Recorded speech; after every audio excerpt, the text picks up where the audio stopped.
welcome to Nationwide on the network service of the NTA. We thank you for joining us. I am Lydia Odije Ochi. Senate has resumed with backlog of executive communications and also adjourns in honor of the late member of the House of Representatives, Funke Adedoyin from Kwara State, who died during their recess. The executive communications include the request for the issuance of 2.78 billion euro bonds in the international market. Dear distinguished Senate President, request for the resolution of the National Assembly for 1, implementation of the new external capital raising of 2.786 billion from the international capital market approved in the 2018 Appropriation Act, and 2, the external capital raising of 82.54 million to refinance the balance of the $500 million matured euro bond in the international capital market. Pursuant to Section 21.1 and 27.1 of the Debt Management Office, established in Secretary Act 2003, I hereby request for distinctive and specific resolutions of the National Assembly to A, issue 2.786 billion in euro bonds and other securities in the international capital market for the implementation of the new external borrowing approved in the Federal Government of Nigeria's 2018 Appropriation Act for the part financing of the 2018 budget fiscal deficit, as well as to finance key infrastructure projects in 2018 budget. And B, issue euro bonds and other securities in the international capital market for the refinancing of 82.54 million, being the balance of the five-year 5.125% 500 million euro bond issued by Nigeria that matured on 12 July 2018. The Senate thereafter adjourned in honor of the member. Similarly, on resumption, the House of Representatives has, in honor of the deceased lawmaker Olufunke Adedoyin, adjourned plenary to Wednesday, October 10th, in line with the House rules. Details of this first day of legislative activities will come in our subsequent bulletin. Moving on now. Global growth is seen to be slower than earlier projected as trade disputes continue to take its toll on major economies. However, the International Monetary Fund, IMF, is projecting rising growth in Africa despite a slower global outlook. Finance and economy correspondent Leah Katung Babatunde takes a look at what this implies to Nigeria and Africa. Presenting the global economic outlook for the year, the International Monetary Fund, IMF, projects that growth will slow by 0.2% over figures it presented 6 months ago. African growth is projected to reach about 4%, but the IMF is concerned that the rise is insufficient to meet the Sustainable Development Goals expectation that is geared towards fully developing a rapidly growing workforce. While different economies face different challenges, there is a real need for very thoroughgoing and ambitious structural reforms in Africa that would raise efficiency, bring people, particularly young people, into the labor force. In many countries where debt is high, put it on a more sustainable course. Based on the latest United Nations estimates, the current population of Africa is 1.296 billion as of Monday, October 8, 2018. The continent's population is equivalent to 16.64% of the total world population. This figure, the IMF says, is facing slower growth despite good performance by the 3 largest economies of the continent, with Nigeria posting significant growth for 2018 and positive projections for next year. Nigeria's growth 1.9% this year, 2.3% next year. South Africa only 0.8% this year. Angola contracting by 0.1% this year. So the aggregate is over 3% this year, close to 4% next year, is despite the largest economies in the continent doing poorly. Improvement in the three largest economies on the African continent, Nigeria inclusive, the IMF believes would go a long way in boosting overall continental growth, and most especially in the smaller economies around them. From Bali, I'm Leah Katin, Babatunde. Many thanks, Leah. Now to labor matters. The central message of the Nigerian Labour Congress NLC on the occasion of 2018 World Day for Decent Work is enforcement of labor laws. Omenka Marachuku reports that it was marked with a rally in Abuja. World Day for Decent Work is a day declared by International Trade Union Confederation, ITUC, to shed light on decent work and labor rights. Over 780 million people are estimated to be working but are not earning enough to lift themselves and their families out of poverty. This is one of the reasons the Global Deal was created. The Nigerian Labour Congress is not left out in this year's celebration as they march the streets of Abuja to commemorate the day. If a worker works 24 hours per day without his consent, without shift allowance, is akin to slavery. And therefore, this week, we'll try to inform you, we'll ask them, tidy up the report, invite us to come and sign and submit to Mr. President. That is what we are waiting. Already, Nigerian government and the labor movement are in talk, not only review the national minimum wage, but also improved welfare of Nigerian workers. In Abuja, Omenka Marachuku, NTA News. Nigeria police parades political thugs in Lagos. Let's link up with Elizabeth for details of this and other reports from that zone. Hello, Elizabeth. Good to see you. It's nice to see you, Lydia, and thanks for said in some parts of the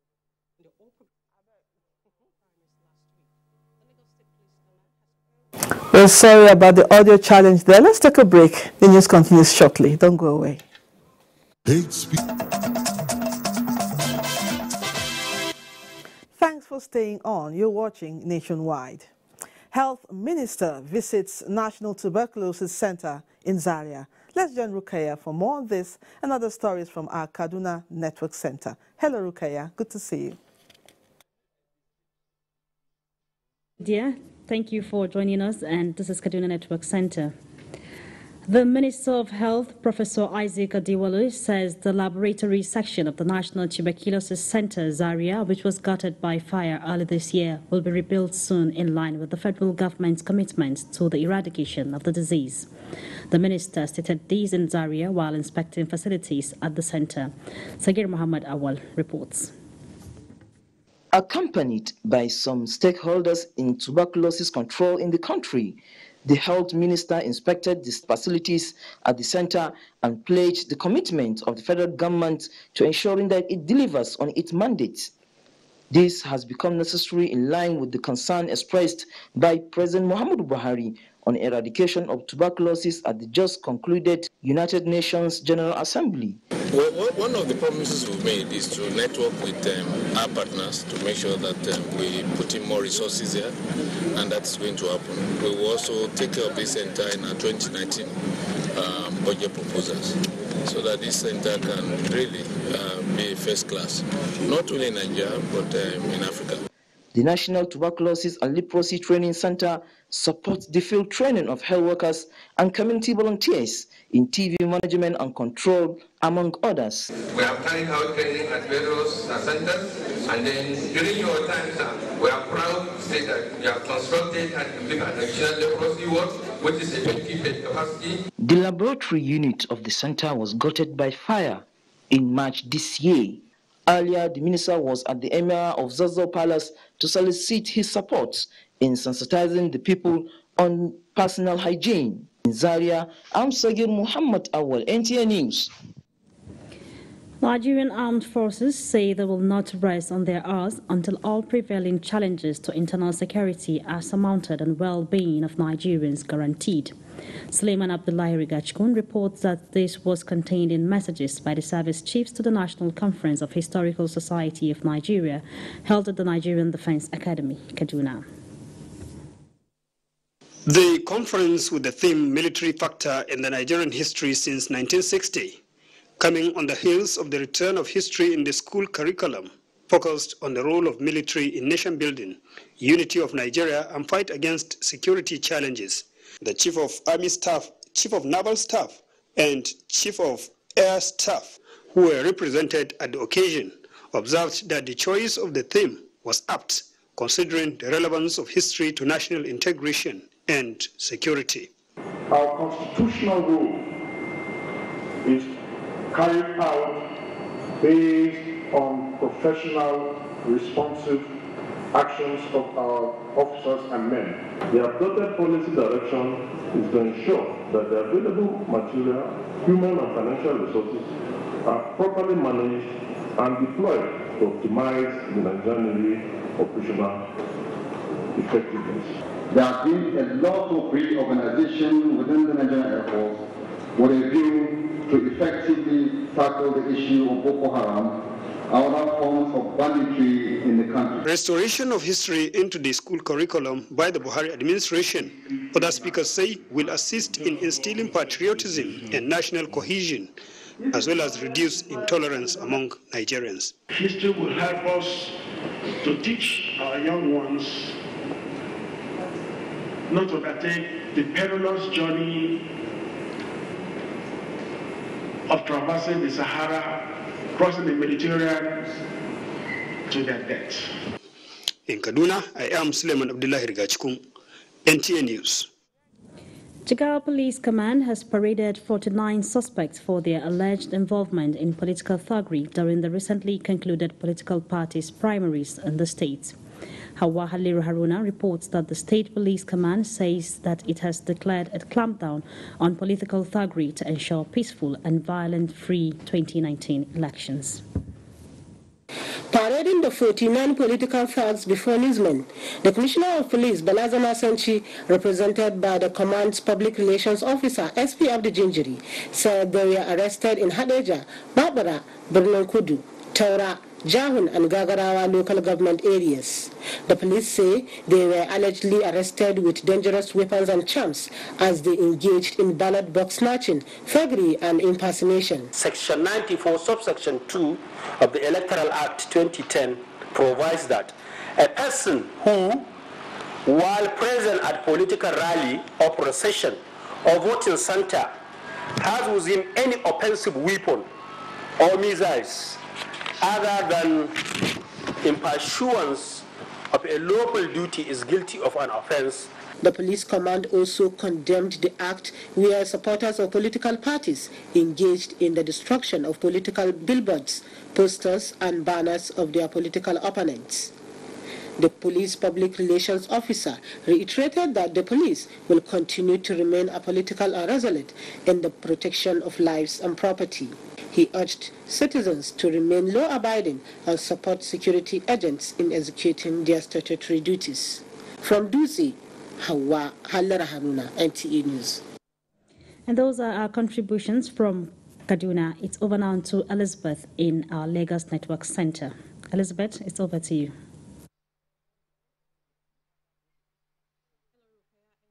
For joining us in Lagos.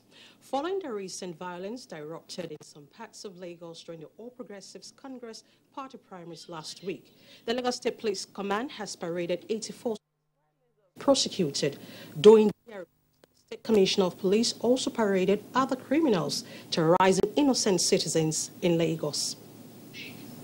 Suspects were arrested at various locations where the All Progressives Congress APC party primaries for the National and State Assemblies were conducted. The State Commissioner of Police, Imoimi Edgar, noted that though the exercise was successful, but the skirmishes which stirred panic among eligible voters and candidates had to be countered with police response. Of course, by all security indices possible, the entire exercise in the state was highly successful. This is not to say, however, that there were not pockets of skirmishes in some parts of the state owing to the activities of thugs. But these thugs were contained immediately they started their activities. Other suspects were paraded for impersonation and unlawful possession of firearms, robbery, drug peddling, and cultism, with exhibits recovered from them. The command also arrested an illegal distiller who specializes in adulterating wines and other beverages. And in the process of interrogation, he opened up and confessed that he was producing and distilling these drinks in his one apartment bedroom. And that is why we seem to be having increased health challenges amongst the populace in different parts of the state. The police emergency numbers 112 and 767, the police commissioner says, are available for intelligence reports in Lagos, Doi, Dia, NT News. As the world marks the World Post Day, Nigerians have urged the Nigerian postal services to digitize their operations in order to remain relevant in the global economy. Jane Ojukwu has details. For many decades, the Nigerian postal services played a key role in the social and economic development of the nation, as many people relied on their services for communication and information exchange. However, with the advent of the information and communication technology and the internet, the services of the post office seems to be relegated to the background. Before the advent of the internet, the post office was very relevant and it served the people. My parents told me then that they had to post letter to another person, and for that letter to get to that person, it takes up to a month sometimes. If we are talking about post office, is before, but now things have changed. Observers say there is hope for the revival of the postal services if only the operators can embrace digital innovations that could eliminate unnecessary delays experienced with their operations in mail deliveries. They are relevant in the sense that we still need post office to send bulk messages. The world we are now is a digital world. So if they want to change the face of night post, the first thing they need to do is to make it more digital. Some are of the opinion that the post office is still relevant, but just as the theme of this year's celebration says, imagine you are a letter traveling through time. What message do you wish to convey to your readers? The response seems obvious. The world has gone digital. Let's go with the tide. In Lagos, Jane Ojukwu, NTA News. Continuous strengthening of the public service, especially through human capacity to achieve the desired maximum benefits in Nigeria, has again been stressed.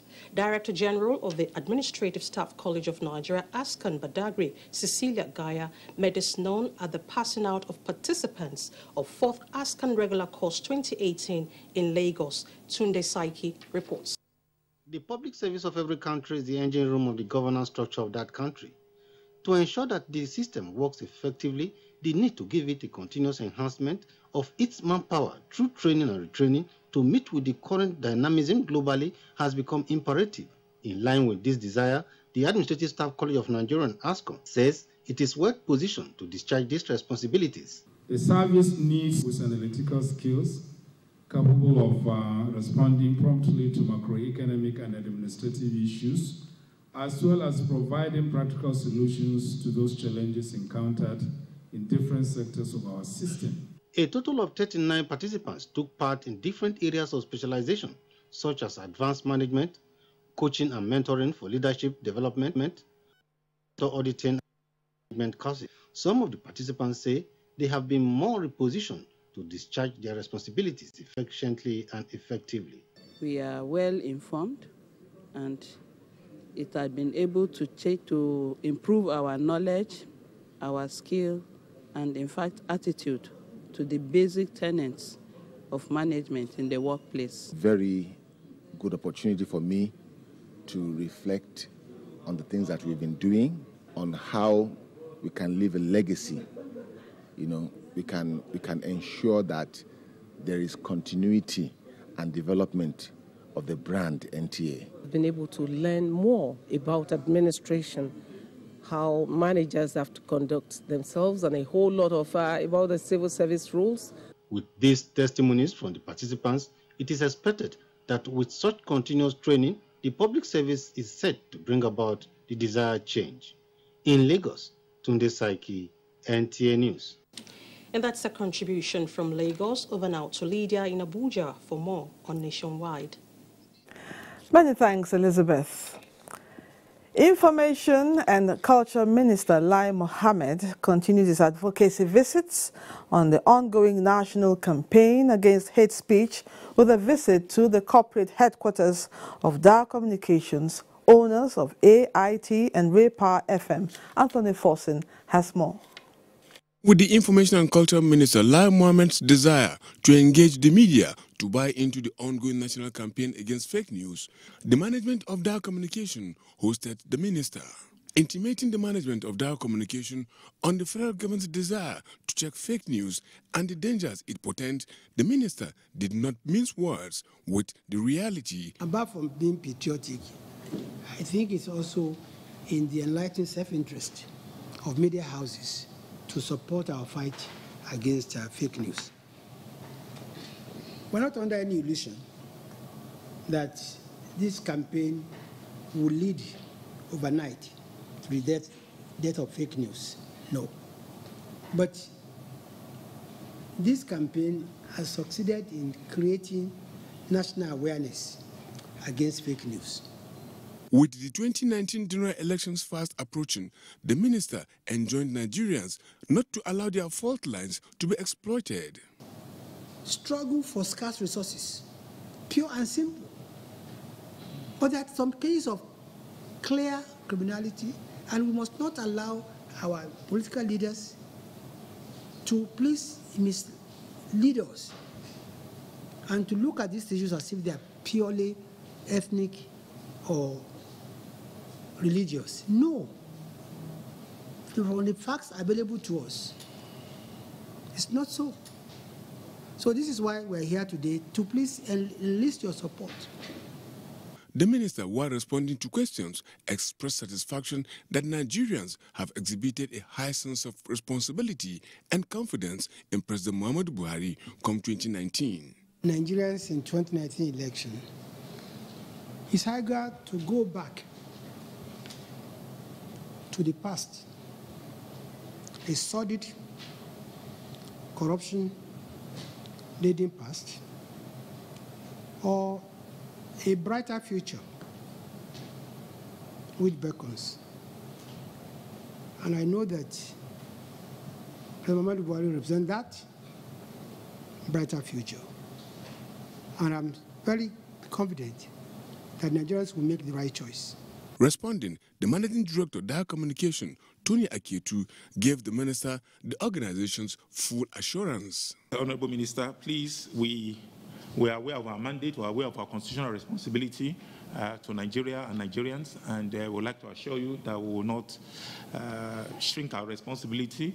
We will not allow fifth columnists and people whose agenda and whose intention is to disintegrate this nation to succeed.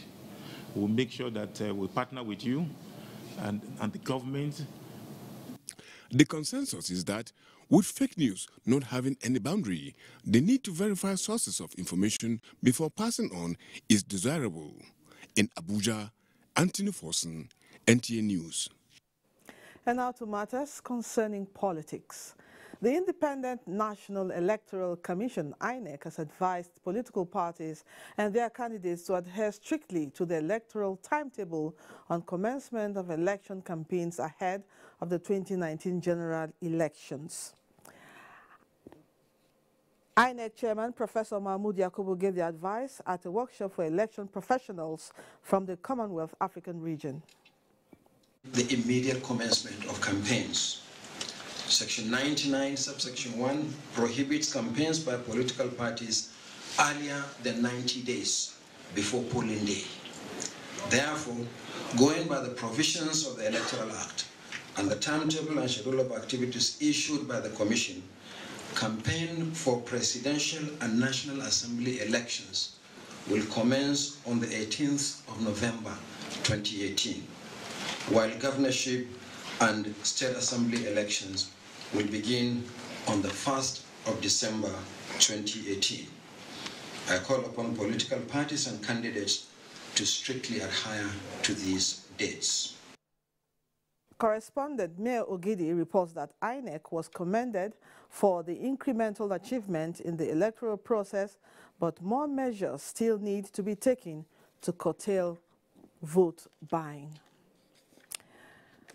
The All Progressives Congress, APC, congratulates Atiku Abubakar on his recent election as the People's Democratic Party, PDP 2019 presidential election candidate.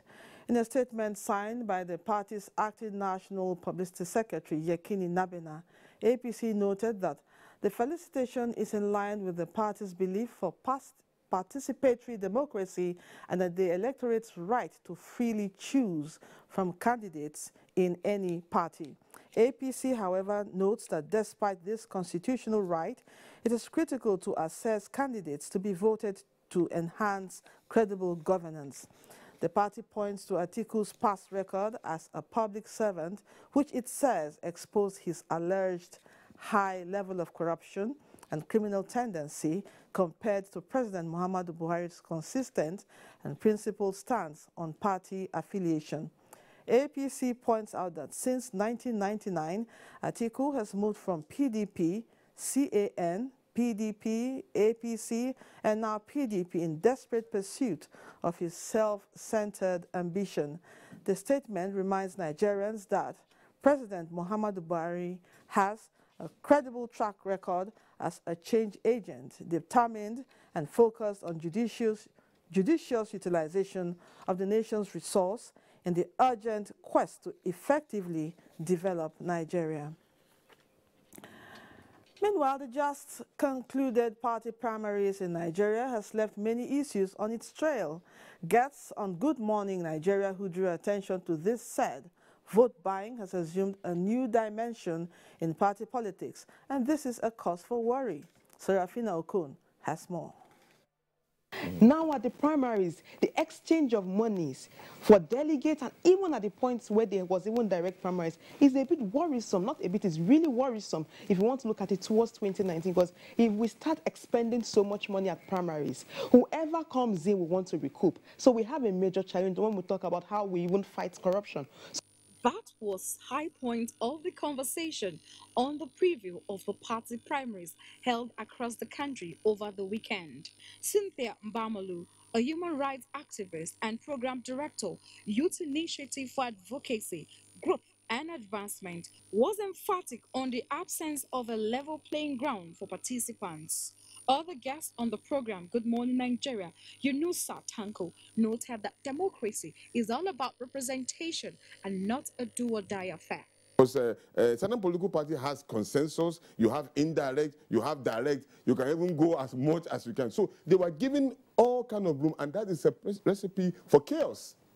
The guests began by applauding political parties for encouraging new faces to participate in the party primaries, but also frowned at the intractable issue of godfatherism and lack of empathy, especially for women and people living with disabilities. But the primaries have proven to be one of the processes that have intentionally taken out time to exclude women and young people from the processes, beginning from the nomination fees, the processes of the primaries, the fact that most of them were not transparent and most of them were not democratic. They, however, advised the Independent National Electoral Commission and political parties to stick to one model for all primaries nationwide, as this would strengthen internal democracy. Serafina Okon, NT News. And now to the judiciary. As part of its move to ensure speedy dispensation of cases before it and a disciplined approach to hearing the matters, the Supreme Court is to begin publication of its cause lists 3 months ahead of their hearing. Chief Justice of Nigeria, Justice Walter Onogen, in furtherance of this policy, has directed that appeals listed for hearing between now and December be published immediately on the website of the Supreme Court. Judiciary correspondent Femi Okewo has details. This new policy, the tradition of the Supreme Court, is to publish its cause list weekly. There are courts that do theirs on a daily basis. Cause lists are the cases slated for hearing at any particular time in a court. Chief Justice of Nigeria says the Supreme Court diary is already full with appeals set down for hearing up to the end of 2021, and that the advanced publication of the cause list will help parties involved in the cases prepare timeously.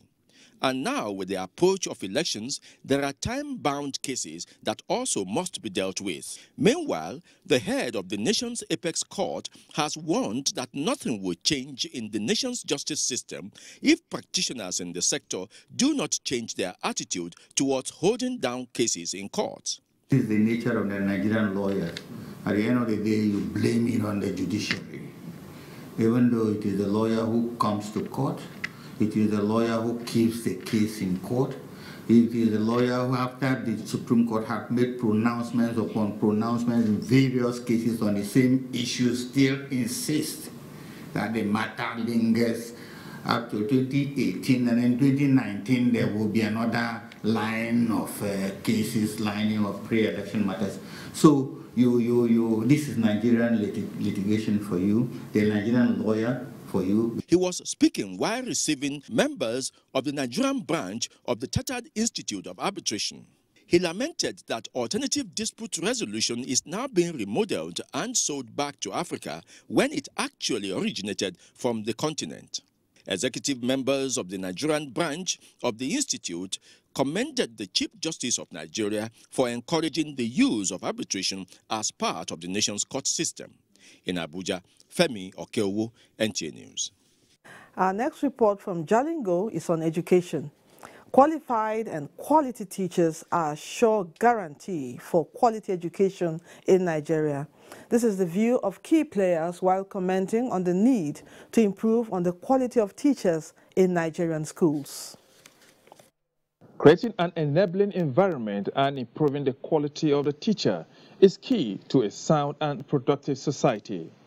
This year's theme for World Teachers' Day, the right to education, means a right to a quality teacher, is premised on improving the know-how of the teacher to impact on the students.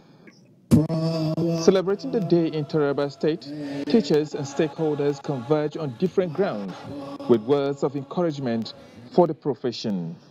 The Academic Staff Union of Secondary Schools marked the day at the Taraba State University. Chairman of the union, Sule Abasu, and other stakeholders hype on the establishment of Teaching Service Commission to coordinate activities of teachers, improving the dignity of the profession and regular training of teachers for better education. The teachers displayed the humanitarian gesture in them by later visiting orphanage and IDP camps in Jalingo to donate relief materials made up of food items and detergents. The beneficiaries are UMCN Orphanage Foundation and Al-Heri Orphanage.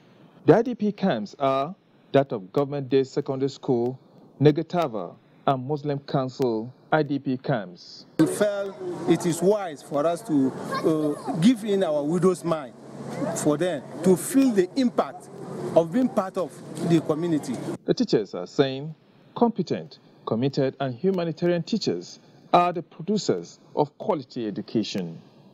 In Jalingo, Joseph Sound Oten, NTA News. It's still nationwide on the network service of the NTA. It's time to go over to our Benin Network Center for more reports on nationwide. Ogochukuka is our guide. Thank you, Lydia. Good afternoon and welcome to Benin.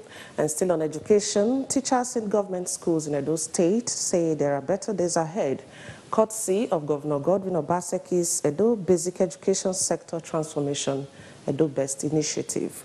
Ivy Mori reports that under the new arrangements, there will be a shift from analog to digital process of teaching and learning. There is a public perception that standard of education in the country is falling because of the many challenges that have continued to be deviled the sector.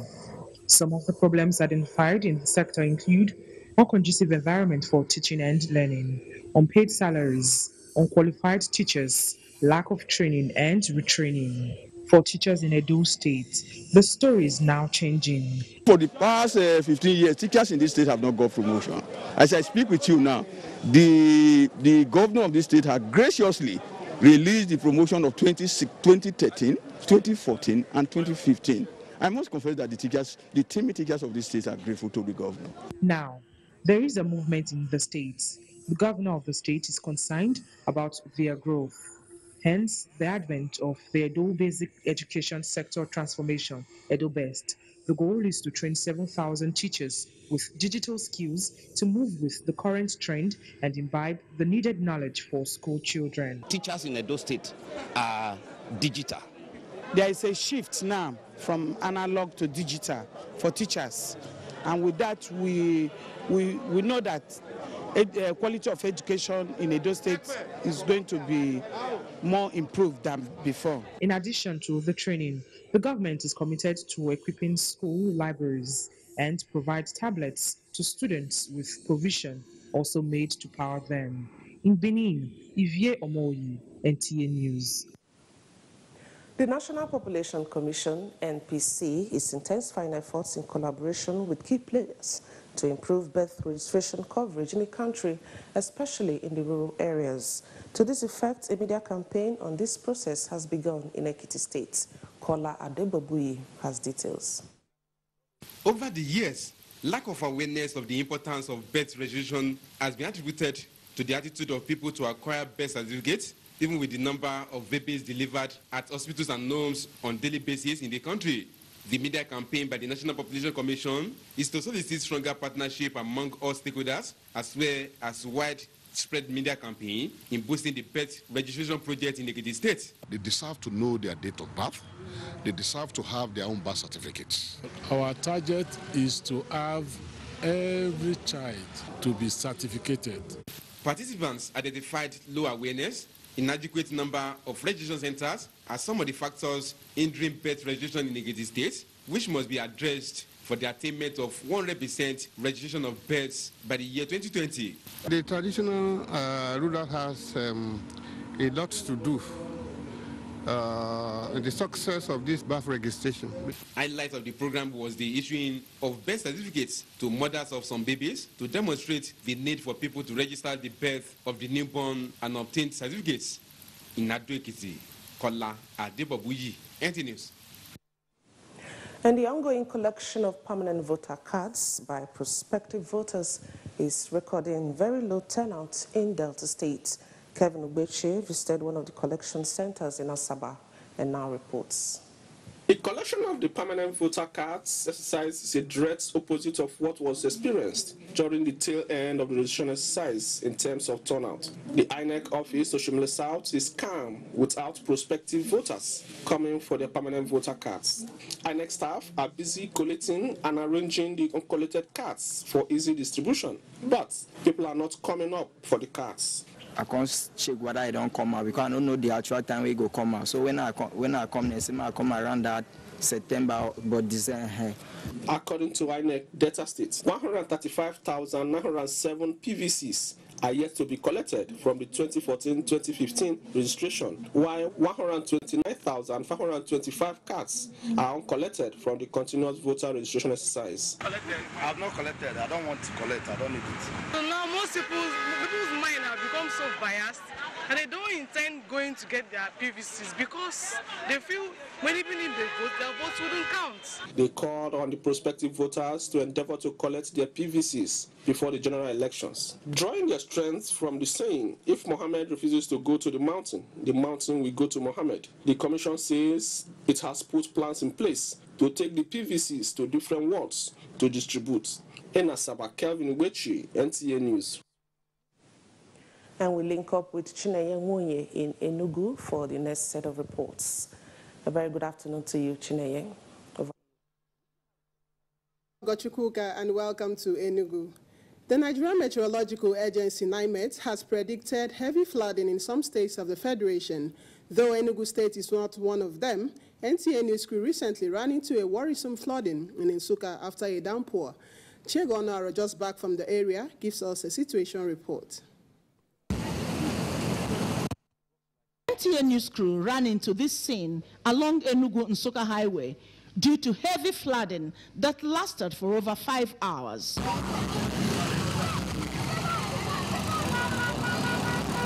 The University of Nigeria Environs is not left out of this unusual flooding, which residents of the area say have claimed the life of a young man of 30 and sometimes Okada riders. After the rainfall, this water finds it difficult to follow the natural ways because the natural ways have been blocked. Residential houses were almost submerged, just as commercial buildings were swept underwater.